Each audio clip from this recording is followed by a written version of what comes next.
အရှင်ဖယားသူတော်ကောင်းတရား9ပါးမင်းကျင်တရား10ပါးနာယကဂုံ6ပါးကိုတပည့်တော်တို့မသိလို့သင်ပြပါအရှင်ဖယားတဲ့သူတော်ကောင်းတရား9ပါးက1ယရဏ3ပါးနှင့်ကံကံ၏အကျိုးပေါ်ယုံကြည်ခြင်း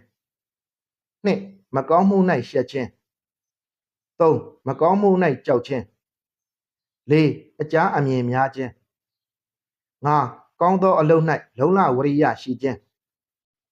6ကောင်းသောအရာ၌တတိရှိခြင်း9စင်ကြယ်ဉာဏ်ပညာနှင့်ပြည့်စုံခြင်းတို့ပဲဖြစ်ပါတယ်ဒါဟာသူတော်ကောင်းတရား9ပါးပဲဖြစ်ပါတယ်မင်းကျင်တရား10ပါးက1အလှူဒါနပြုခြင်း2သီလစောင့်တည်ခြင်း3ပေးကမ်းစွန့်ကြဲခြင်း4ဖြောင့်မတ်ခြင်း5တိမ်မွေ့ခြင်း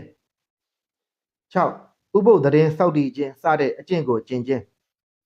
9အမျက်မထွက်ခြင်း8သူတစ်ပါးတို့အားမငြင်းဆဲခြင်း9သီးခံခြင်း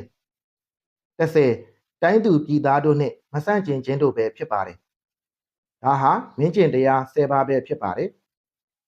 နာယကဂုံ6ပါးက1သီးခံခြင်း2အစစအရာရာနိုးကြားခြင်း